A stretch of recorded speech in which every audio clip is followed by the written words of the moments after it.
Each one of us has a biography and a worldview, our set of answers to the big questions that life throws at us. And so a little about my biography. I'm married to Sally. We have 3 children and 4 grandchildren. I work now in the University of Oxford as a mathematician and as a philosopher of science. I was born in the middle of the last century in a country with a tragic reputation for sectarian violence, Northern Ireland. My parents were Christian, but they were not sectarian. In the book, The God Delusion, Richard, you say that religion teaches us that it is a virtue to be satisfied with not understanding. Well, whatever other religion this may apply to, it certainly did not apply to the Christianity my parents taught me from the Bible. They encouraged me to be intellectually inquisitive because they were like that themselves, not in spite of their Christian faith, but because of it.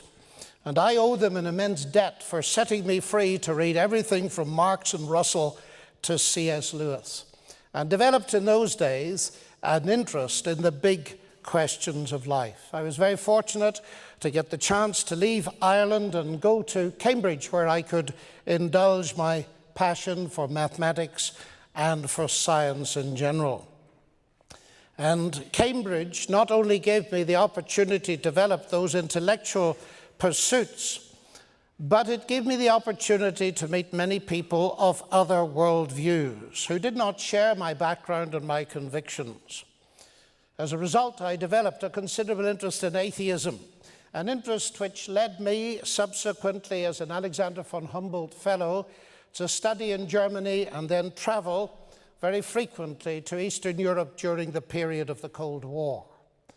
After the fall of communism, I went very often to the academies of science and universities in Russia to discuss and reason about these things and to see at first hand the effect of systematic exposure to atheist indoctrination over the preceding 70 years. And so I too am very privileged to live at this time and to be involved in the public discussion of these issues.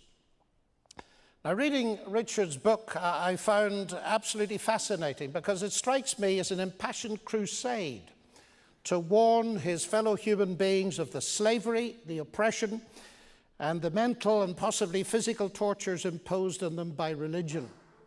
And I actually feel a lot of sympathy for you on this particular point, because I myself am totally opposed to any religion that seeks to impose itself by force or that takes advantage of or abuses people in any way.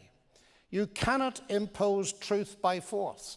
And both of us, I think, hold that religion should be debated in a rational way as anything else. I share his passion for truth. Neither of us, mercifully, is a postmodern relativist. But as a passionate atheist, Richard is committed to the idea that God is a delusion. For him, ultimate reality, I take it, consists of the impersonal matter and energy of the universe. I believe the exact opposite. God, far from being a delusion, is real. Ultimate reality is a personal, eternal, and supernatural God who has revealed himself in the universe, in his word, the Bible, and supremely in Jesus Christ, his Son, who is Lord and God incarnate. Now, I'm very aware that this puts me, according to Richard's book, firmly in the category of those who sit fluttering among the dovecotes of the deluded, sucking my religious dummy, or pacifier, as you call it in Alabama. You suggest that religion builds a firewall in the mind against scientific truth. Well, that might be tragically the case with some religions, but it's not so with biblical Christianity. Indeed, the reason, ladies and gentlemen, that I'm passionate about truth is that God is the God of all truth. One of the most famous statements that Jesus ever made was, "I am the truth." An astonishing assertion that, as C.S. Lewis pointed out long ago, is either megalomaniac, pathologically mistaken, or valid, since he is claiming not merely to say true things, although that is so, but claiming to be ultimate truth itself, the ultimate truth behind everything from the Andromeda Nebula to human life, conscience, and mind. Please note that what divides us is not science. We're both committed to it.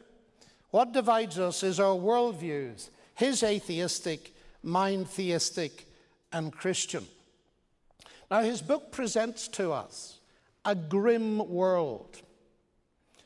It is a no-holds-barred attempt to deliver people from the dragon of religion so that they can lead a life of uninhibited self-fulfillment, unencumbered with the background threat of an imaginary God.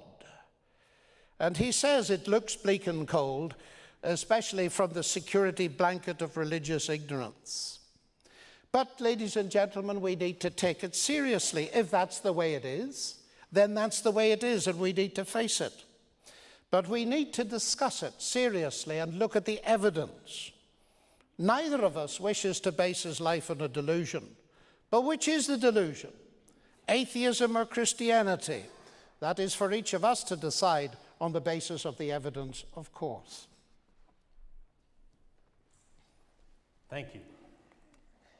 The first thesis of Professor Dawkins' book, and each of these that's reflected in your program, is a summary. It's not a direct quotation, but the summary is, faith is blind, science is evidence-based. I have one excerpt at the top of page 126 to illustrate your argument, Professor Dawkins. One of the truly bad effects of religion is that it teaches us that it is a virtue to be satisfied with not understanding. Could you please elaborate?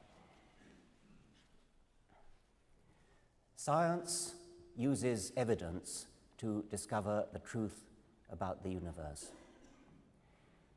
It's been getting better at it over the centuries in the teeth of opposition from religion, although it has to be admitted that, of course, science grew out of a religious tradition. Religion, as the quotation that Judge Pryor read out, teaches us to be satisfied with, was it lack of evidence or lack of... with not understanding. With not understanding.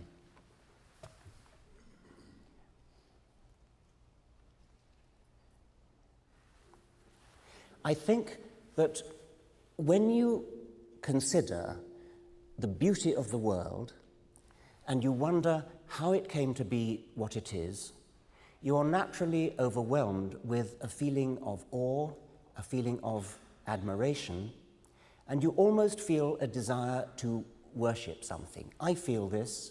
I recognize that other scientists, such as Carl Sagan, feel this. Einstein felt it.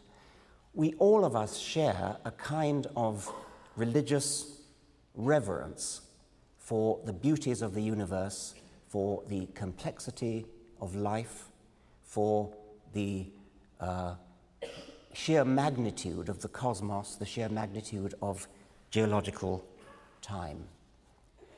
And it's tempting to translate that feeling of awe and worship into a desire to worship some particular thing, a person, an agent.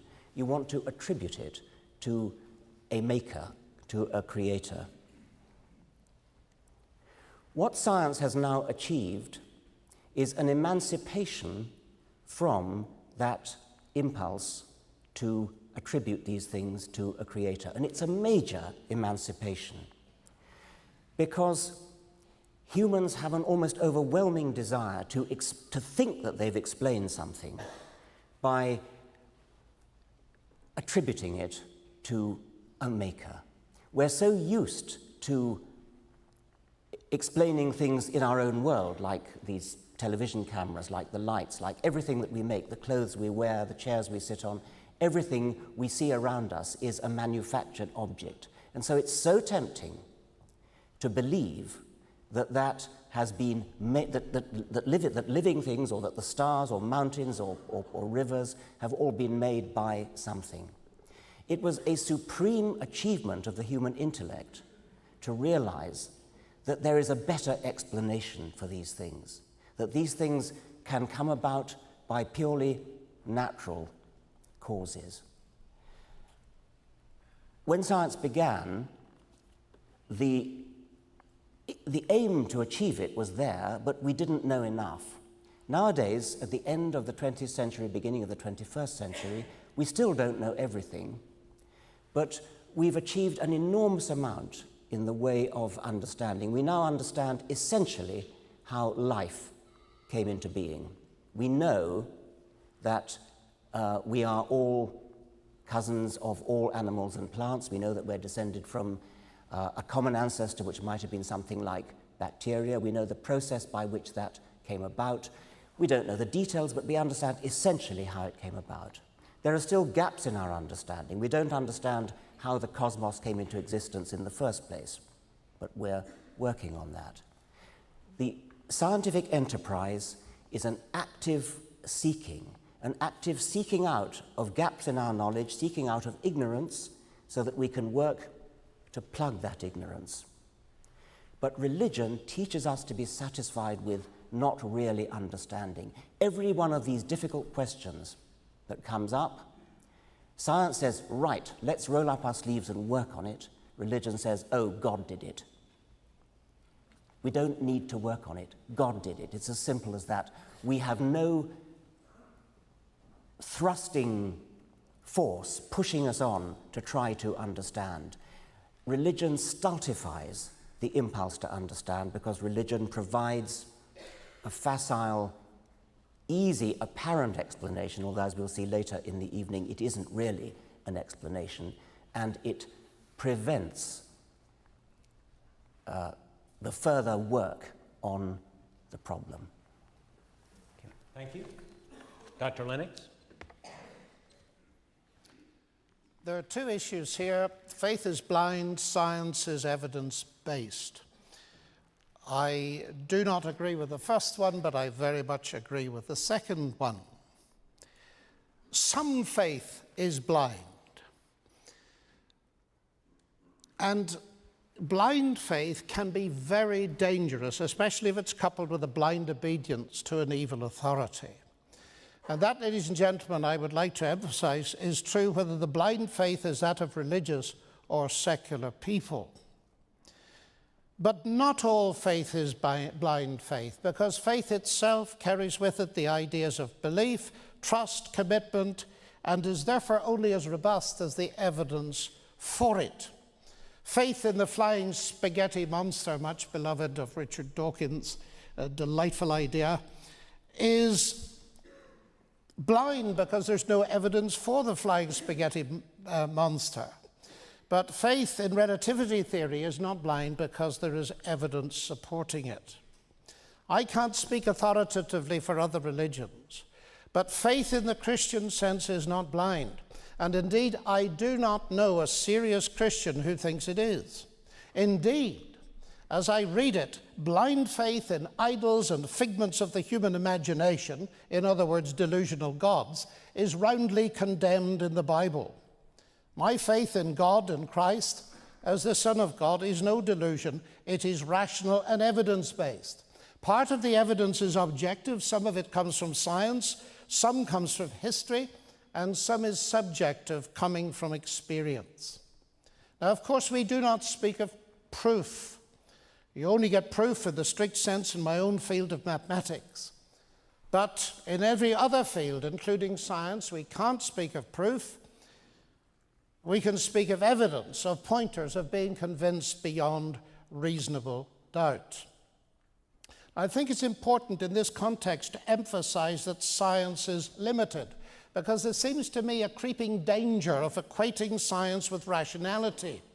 But what is beyond science is not necessarily irrational.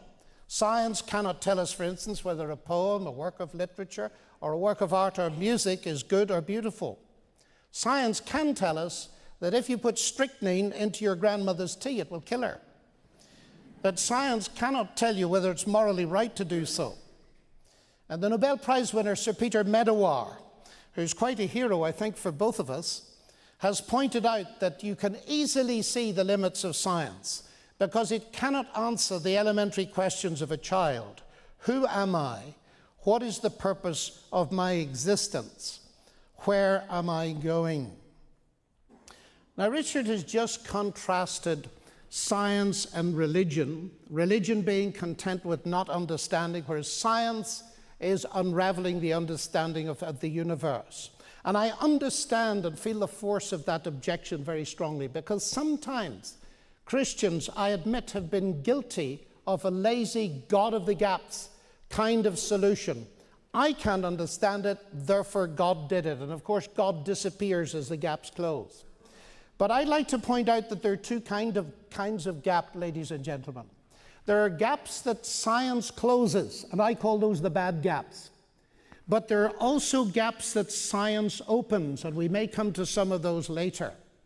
But as for the idea itself, Richard referred to the very important fact that science, modern science as we know it, exploded in the 16th and 17th centuries, and it arose out of a theistic background. And many philosophers of science have studied this and come to the conclusion, that's now called Whitehead's thesis, that human beings became scientific because they expected law in nature, and they expected law in nature because they believed in a lawgiver.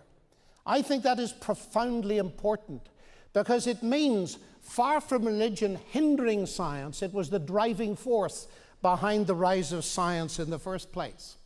And when Isaac Newton, for example, discovered his law of gravity and wrote down the equations of motion, he didn't say, marvelous, I now understand it, I've got a mechanism, therefore I don't need God. In fact, it was the exact opposite. It was because he understood the complexity and sophistication of the mathematical description of the universe that his praise for God was increased. And I would like to suggest, Richard, that somewhere down in this you're making a category mistake, because you're confusing mechanism with agency. We have a mechanism, it does X, Y, and Z, therefore there's no need for an agent. I would suggest that the sophistication of the mechanism, and science rejoices in finding such mechanisms, is evidence for the sheer wonder of the creative genius of God.